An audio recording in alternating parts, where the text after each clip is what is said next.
हर cinematographer का ना एक ड्रीम कैमरा होता है जिसको हम कहते हैं सोनी FX3। क्या आप सबको पता होगा कि मैं ज़्यादा वीडियोस करता हूँ, फोटोज़ बहुत कम करता हूँ। तो मैंने FX3 क्यों नहीं लिया? एंड ये जो आंसर है ये बहुत लोग रिलेट कर पाओगे, बहुत सारे सिनेमाटोग्राफर्स इस चीज़ को रिलेट कर सकते हो। बिकॉज सी, पहला कि बजट, दूसरा कि मैं जितना इन्वेस्ट करूँगा मैं वो कितने टाइम में अर्न करूँगा। ठीक है, अब बहुत सारे लोग ये बोल सकते हैं कि स्किल्स पे ध्यान देना चाहिए, हमें टैलेंट से मतलब है, हमें अपने क्वालिटी दिखानी है and all, I don't know, और भी बहुत सारी चीज़ें मुझे बोल सकते हैं।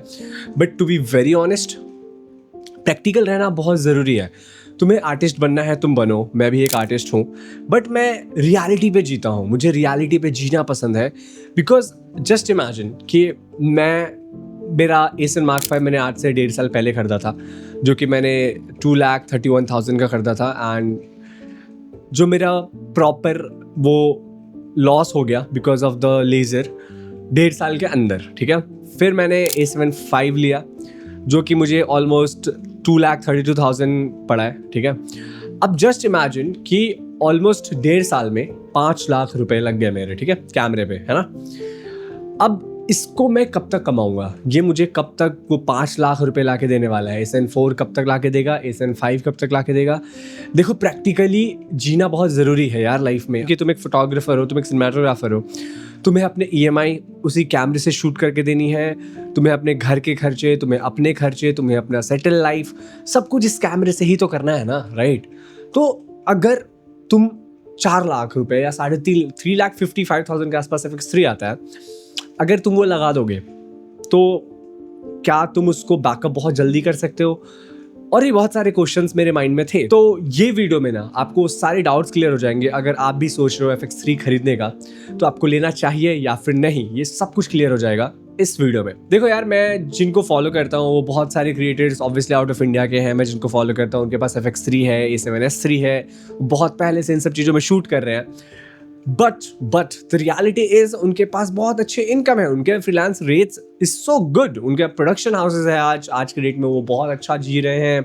इंस्टाग्राम, यूट्यूब पे मिलियंस पे सब्सक्राइबर्स हैं। एंड लेट्स कंपेयर इंडिया में फ्रीलांसर्स की प्राइस क्या है? चल नहीं, कितने सारे नए फ्रीलांसर्स आ रहे हैं जो मार्केट खा चुके हैं, ये आप सबको आइडिया होगा, है ना। कुछ बेंचमार्क्स A7 5 में है जो कि FX3 में नहीं है, ऑब्वियसली बात है। FX3 हीट नहीं होगा बिकॉज इनबिल्ट कूलिंग फैन है, पता है 4K 120 FPS है, बिल्कुल डायनेमिक रेंज एकदम अच्छा देगा। लेकिन ये चीज फोटोज के लिए नहीं आता। फोटोज में 12 मेगापिक्सल्स बहुत कम है, आज के डेट में बहुत कम है। जहाँ पे R5 61 मेगापिक्सल है, Mark 5 33 मेगापिक्सल्स है, तो उसके मुकाबले FX3 नहीं है। तो FX3 सिर्फ फिल्म्स के लिए बना है, जहाँ पे आप नेटफ्लिक्स जैसा फिल्म शूट करना चाहो, कलर्स निकालना चाहो, वो उसके लिए बना है। एंड वो नेटफ्लिक्स अप्रूव्ड भी है, तो ऑब्वियसली बात है FX3 इज मेरा भी ड्रीम कैमरा तो है, आज भी है यार, वो कल भी रहेगा। बट बिकॉज मैं फोटो वीडियो दोनों शूट करता हूँ, तो मुझे वो कैमरा नहीं चाहिए था, मुझे जमता नहीं। और उससे भी ज़्यादा रीज़न ये था कि मैंने अपने क्लाइंट से पूछा कि मैं सोच रहा हूँ कि मैं FX3 खरीद लूँ। सो आप जो मार्केट से चार्ज लोगे ना रेंट का भी, FX3 का रेंट जो है 3.5K है पर डे का, आई थिंक। सो आप मुझे 2,000 एक्स्ट्रा दे देना, मैं FX3 खरीद लेता हूँ। तो उन्होंने मुझे कहा कि यार उनको ज़रूरत नहीं है 10 बिट, आप जो भी शूट करते हो M4 में वो मेरे लिए इनफ है, आप बहुत अच्छा शूट करते हो। तो मैंने कहा यार कोई सेंस ही नहीं बनता। अगर वो मुझे जो मेरा 3.5 लाख का कैमरा होगा उसमें भी अगर वो मुझे सेम प्राइस दे रहे हैं, तो क्या वो वर्थ इट है? वो नहीं है वर्थ इट। वो मैं अपनी ही डिसरिस्पेक्ट करूंगा अगर मैं वो चीज़ करता हूँ कि मैंने 3.5 लाख ले लिया और मैं इतने कम पैसों में काम करूंगा, तो वो मुझे लगेगा मेरा डिसरिस्पेक्ट है, राइट। तो यहाँ पे समझदारी मैंने दिखाया कि मैं A7 5 पे गया। यहाँ पे सेम फीचर्स है, 10 बिट है, हाइब्रिड है, फोटो वीडियो दोनों मिलते हैं, S-Log है। एंड इसमें मेरे लिए जितना मैं शूट करता हूँ एनफ है। मैं इसमें एड शूट कर सकता हूँ, डॉक्यूमेंट्री शूट कर सकता हूँ, मैं यूट्यूब के वीडियोस शूट कर सकता हूँ, मैं कॉमर्शियल शूट कर सकता हूँ, मैं सब कुछ इस कैमरे से शूट कर सकता हूँ। तो मेरे को ये सोच था कि मुझे इंडिया में देखना है कि मुझे लोग कितना चार्ज दे रहे हैं। अगर मैं FX3 में इन्वेस्ट करता हूँ तो क्या वो मुझे A7 Mark 5 से ज़्यादा देंगे, हाँ या फिर ना? और अगर वो मुझे नहीं देंगे तो मैं FX3 में क्यों इन्वेस्ट करूँ? I have a good camera and the best lenses because I have G Master lenses जो कि मेरे पास 85 1.4 है, 35 again 1.4 है, राइट? तो मेरे पास बेस्ट लेंसेज है जिससे मैं कमाल के फुटेज निकाल सकता हूँ, मेरे पास वो स्किल्स है।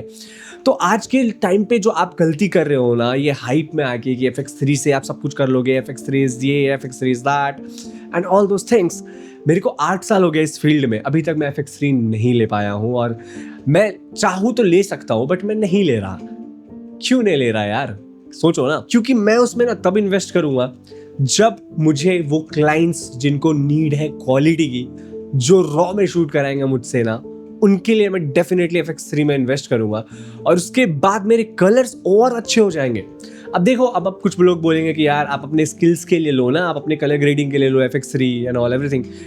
एक बात बताओ, मेरा घर जो चल रहा है, जो मैं जो रह रहा हूँ, अकेला जो रहता हूँ, मैं अपने एक्सपेंसेस खुद सब कुछ जो कर रहा हूँ, वो मैं 3,55,000 रुपीज़ लगाऊं, और मुझे नहीं पता उसके बदले मुझे क्या मिलने वाला है। I have no idea. तो मैं इतना बड़ा तो रिस्क नहीं लेना चाहूँगा, बिल्कुल भी नहीं, बिकॉज मैं अपने लिए इस Mark 5 से द बेस्ट शॉट निकाल सकता हूँ यार, द बेस्ट शॉट निकाल सकता हूँ, ट्रस्ट मी ऑन दैट। तो मैं इस चीज़ में नहीं फंसूंगा कि मुझे लोग बोल रहे हैं FX3 होना चाहिए था इसके पास, क्या है and all those things, because अच्छे लोगों को मैंने देखा है भाई, FX6 में लोग 10,000 में शूट कर रहे हैं, ठीक है?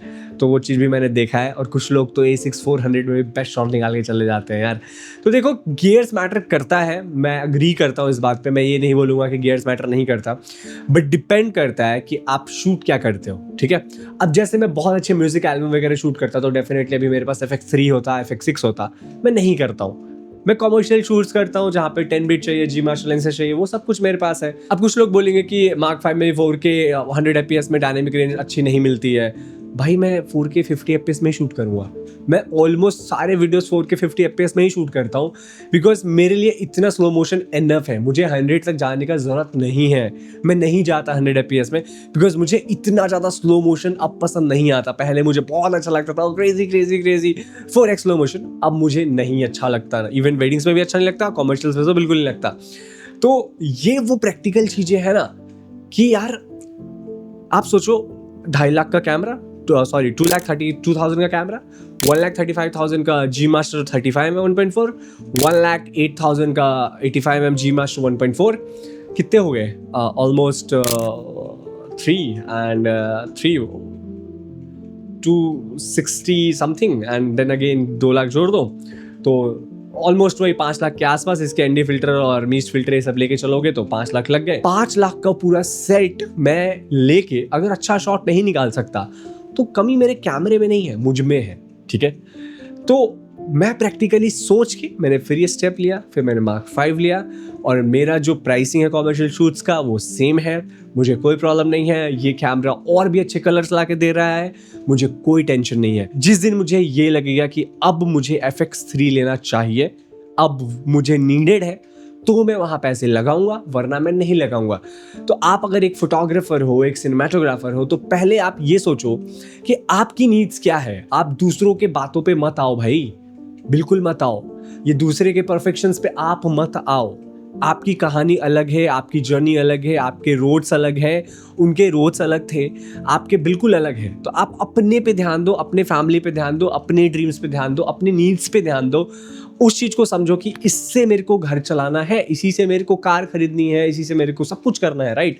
ये जो पीसी आप देख रहे हो, ये सब, ये आईपैड, ये आईफोन, एवरीथिंग आपको बस इसी एक कैमरे से करनी है। इन्वेस्ट करना सोच समझ के, वो कहते हैं ना, पैशन से ही पैसे आने चाहिए, वरना वो पैशन नहीं होता यार। मैं नहीं मानता उसको पैशन, क्योंकि एक्चुअली में बहुत पैसे आते हैं जहाँ पैशन वर्ड आ जाता है। पैशनेट बनने तक की जो जर्नी होती है ना, वो बहुत क्रेजी होती है। बहुत सारे स्ट्रगल्स, बहुत सारे सेक्रीफाइसेस, बहुत सारे नाइट्स, बहुत कुछ लगता है। एंड यू नो, हर इंसान की अपनी एक स्ट्रगलिंग लाइफ है। टू बी वेरी ऑनेस्ट, कोई भी स्पेशल नहीं है। I am not the special one. सबकी अपनी स्ट्रगल लाइफ है गाइस, सबकी अपनी अपनी लाइफ है।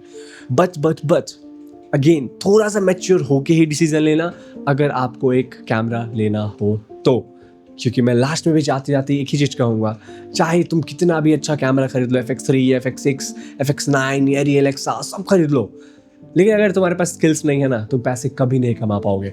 और अगर तुम्हारे पास स्किल्स है ना, तो तुम चाहे छोटा कैमरा लो, लेकिन तुम उससे अच्छे पैसे कमा सकते हो। स्किल्स बहुत मैटर करती है, ये चीज़ याद रखना। मैं ये भी नहीं बोलूँगा कि कैमरा भी लो ही मत लो, बट अपने नीड्स को समझ के कैमरे पे इन्वेस्ट करना। तो आई होप आपको ये वीडियो से बहुत हेल्प मिले। अगर आप एक बिगिनर हो तो आपको समझ में आए कि आपको इन्वेस्ट कौन से कैमरे पे करना चाहिए, क्यों करना चाहिए, ये सब कुछ क्लियर हो गया हो। तो thank you so much for watching this video and I really hope कि ये एक पर्सनल जो मेरे थॉट्स हैं वो आपको कहीं ना कहीं हेल्प कर पाए एक सही डिसीजन लेने में। और अगर अभी तक आपको ये हेल्प किया हो तो डेफिनेटली मुझे कमेंट करके ज़रूर बताना। And thank you for watching this video. मिलते हैं अगले वाले वीडियो में। Bye, take care, bye.